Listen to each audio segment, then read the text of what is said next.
no livro de Atos dos Apóstolos, capítulo 12. Glória a Deus. Escrevi Aleluia.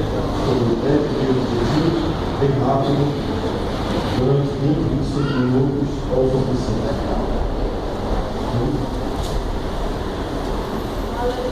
Glória a Deus. Nem todos acharam? Diz assim, Atos capítulo 12. Por aquele tempo mandou o rei Herodes prender alguns da igreja para os maltratar, fazendo passar a fio da espada de ar de mão de João.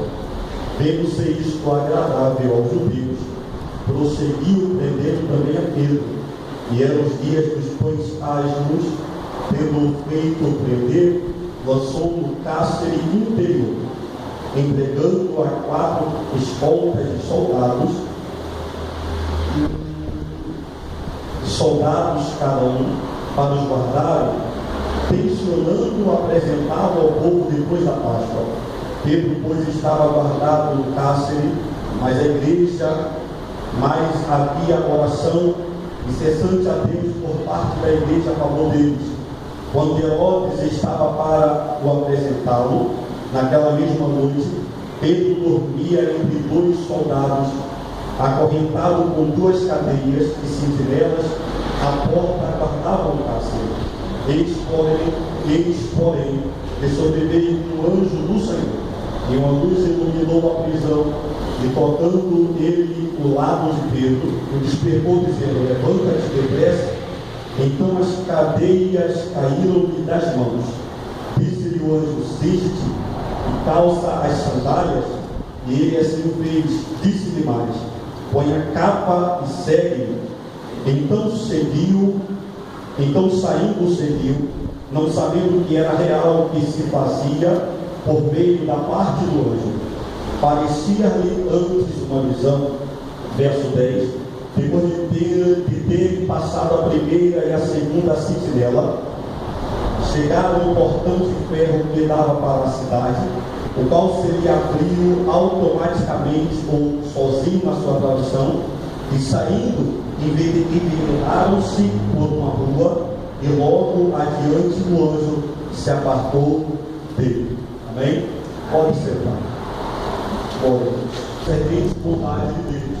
Mas trazer aqui algumas reflexões. Nós estamos diante de um livro de Atos dos Apóstolos, do pastor William, muito inteligente, aqui nos antecedeu no domingo, e falou que é um livro que não tem final, que não tem fim. Não é isso que é um livro que teve trajetória, e é um livro que teve um meio, mas o fim não foi se colocado no ponto final, nos dizendo que a história continuou. Como é a atitude, é atos, né? São ações concernentes às coisas que aconteceram da parte de Deus, da vida dos apóstolos e da vida de alguns homens que marcaram essa terra em um tempo, um século, em uma década, em uma geração, tá? Vai nos dar algumas lições. O capítulo 12 não se segue com o 11, não, a história é diferente. O 11 vai falar de um assunto, mas o 12 vai falar, parece que é a continuidade do capítulo 2, porque no 2 vai se iniciar a história da igreja primitiva. Oséias, como é que deu início a essa igreja? Como é que surgiu? A Bíblia vai dizer que quando Jesus é assunto aos céus, ele vai chamar um homem por nome de Pedro. Este homem, quando Jesus ele é crucificado, e dentro dos 3 dias, ele esqueceu de tudo aquilo que Deus disse para ele através da pessoa de Jesus, porque a palavra que Jesus tinha dito a ele e aos 11 e a outros discípulos, porque quando falamos de discípulos, falamos dos 70, que está no livro de João, capítulo 6, aqueles mesmos que Jesus o insultou, trazendo uma palavra, uma advertência, e eles foram embora. E quando Jesus chegar para os 12, que os 12 está ligado ao apóstolo, ao apostolado, vai dizer: vocês também não querem ir com eles?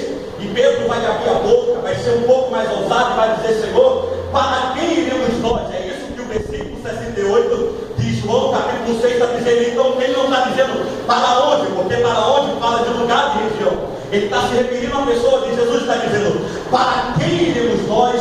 Só tu tens palavras de vida eterna.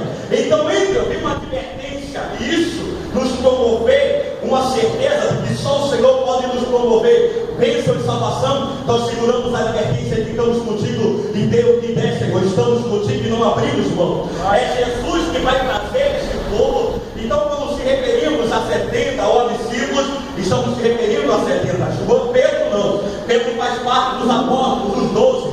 Ele faz parte de um grupo que vai atrair de Deus uma intimidade, uma comunhão maior. Entre os 12, 3 vai ter uma comunhão mais aberta com Cristo. Vai conversar com Ele com mais liberdade.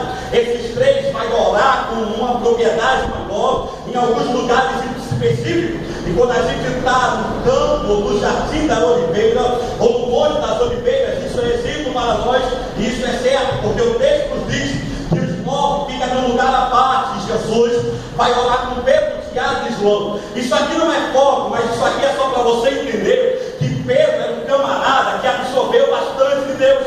Então, como ele não vai guardar aquilo que Cristo, durante 3 anos ou 3 anos e meio, vai falar, vai instruir, vai ensiná-lo, parece que quando Cristo é assunto no Calvário, no Monte da Caveira, na cruz, ele vai esquecer de tudo que ele tinha dito. Olha, eu vou morrer, vai ser necessário que durante 3 dias eu me oculte, eu me afaste um pouquinho de vocês, para que outrora ou para que após eu possa me manifestar. Pedro não vai dar ouvido, e quando Pedro não vai dar ouvido, ele vai esquecer. Quando Cristo ele vai ressuscitar, e Maria Madalena era a primeira que vê o túmulo com a pedra removida, Pedro vai acreditar. Jesus novamente vai ter um encontro com os 11, porque Judas ele vai se precipitar e vai se suicidar, e não vai ter direito mais de novo da parte do grupo de Jesus.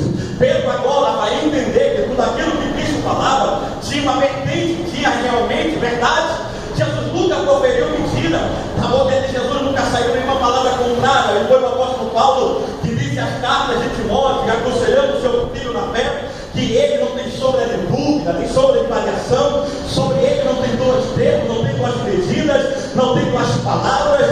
Ele é a verdade e acabou, é o único caminho que acabou, ele é aquele que veio, que vai vir de novo, ele é Deus, é o teu Deus e não te desamparou. Ele disse que estaria contigo até a consumação do século, e isso não é verdade. Se ele falou, ele não é homem, não é Dilma presidenta que fala sentado de pé e não sustenta sentado, não. Aquilo que sai da boca dele sentado, ele segura sentado. Aquilo que sai da boca dele em pé, ele sustenta em pé. Aquilo que sustenta por ele e é falado por ele tem poder para profetizar, liberar e cumprir, porque ele é Deus.